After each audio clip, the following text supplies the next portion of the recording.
হঠাৎ যারার চোখ যায় ছাদের দরজার দিকে। যারা চমকে যায়, কিছুটা লজ্জাও পায়। শুভ্র ধীরে ধীরে এগিয়ে যায়, যারার সামনে গিয়ে দাঁড়ায়।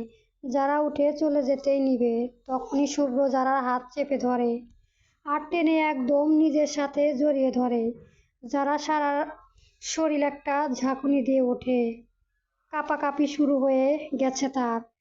শুভ্র তা দেখে মুচকি হাসে এবং যারার কানে কানে ফিসফিস করে বলে, শুভ্র বউ, এত কাঁপাকাঁপি করছো কেন?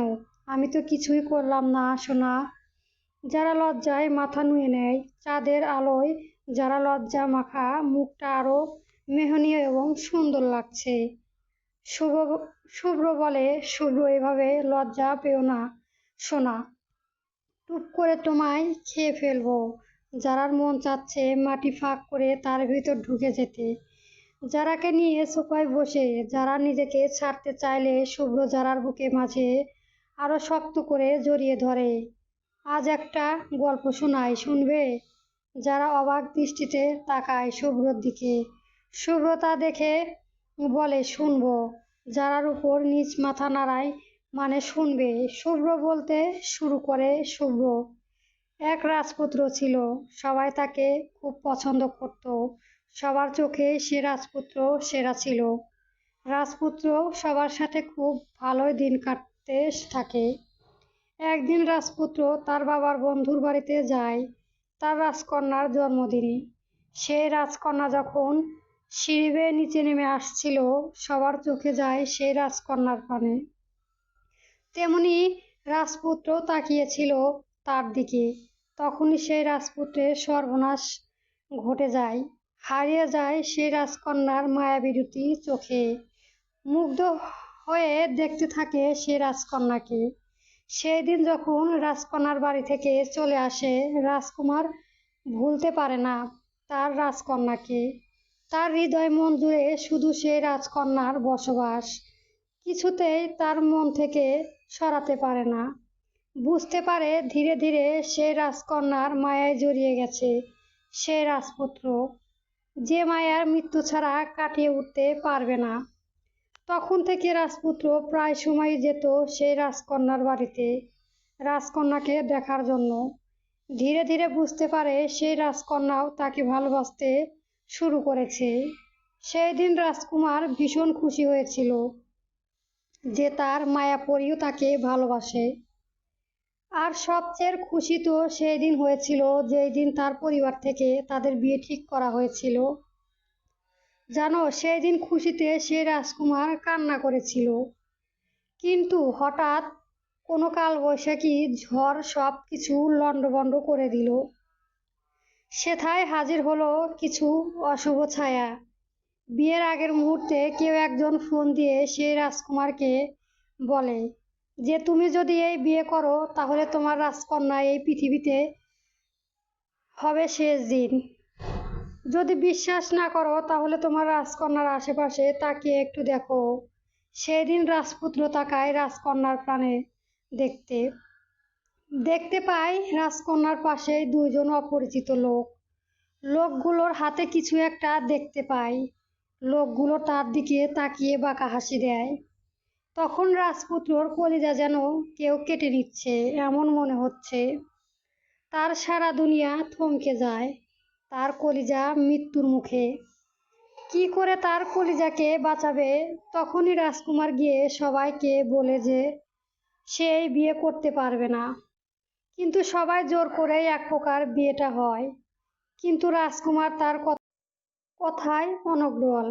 সেই দিন সবার সামনে জানায় তাই বলে রাজকন্যাকে অপমান করে এবং এই বিয়ে মানি না বলে এক মিথ্যা চিঠি লিখে বাড়ি থেকে চলে যায়। সেই দিন যদি রাজকুমার না যেত তাহলে তার রাজকন্যাকে বাঁচাতে পারত না। সে নিরুপায় ছিল। কিন্তু সেই দিনের পর ভেঙে যাওয়া সব সম্পর্ক। রাজপুত্রর খোঁজে পায় না তাদেরকে, যাদের কারণে তার জীবন এলোমেলো হয়ে গেল। কেনই বা তারা এমন করলো? তারা হয়তো তাদের কাজ হাসিল করতে পেরেছে রাজকন্যা আর রাজকুমারকে আলাদা করে। তাই তো তারা লুকিয়ে আছে। সেই দিন থেকে এক প্রকার ছন্নছাড়া হয়ে যায় সেই রাজকুমার। 3 দিন পরে বাড়িতে ফিরে আসে সে, মা বাবাকে সব খুলে বলে, কিন্তু তার রাজকন্যাকে আর খোঁজ পায় না। তার রাজকন্যা যে তার সাথে অভিমান করে সেই শহর ছেড়ে চলে এসেছে। সেই দিনের পর থেকে রাজপুতের জীবন শুরু সুখহীন হয়ে পড়ে, আর প্রতিজ্ঞা করে যারা তার এই বিচ্ছেদের কারণ তাদেরকে উচিত শিক্ষা দেবে। সে পাগলের মতো খুঁজতে থাকে তার রাজকন্যাকে, কিন্তু পায় না। সে তার রাজকন্যাকে ভেবে প্রতি রাতে পাগলের মতো কান্না করত, তার আল্লাহর কাছে প্রতি মোনাজাতে চাইতো। ঠিক 2 বছর পর তার রাজকন্যার সাথে দেখা। সেই দিন যে কত খুশি হয়েছিল রাজকুমার, বলার বাহিরে। ইচ্ছে করছিল ছুটে গিয়ে জড়িয়ে ধরতে তার রাজকন্যাকে, একদম বুকের সাথে মিশিয়ে নিতে, কিন্তু সবার সামনে নিজের ইচ্ছেটাকে দমিয়ে রেখেছে।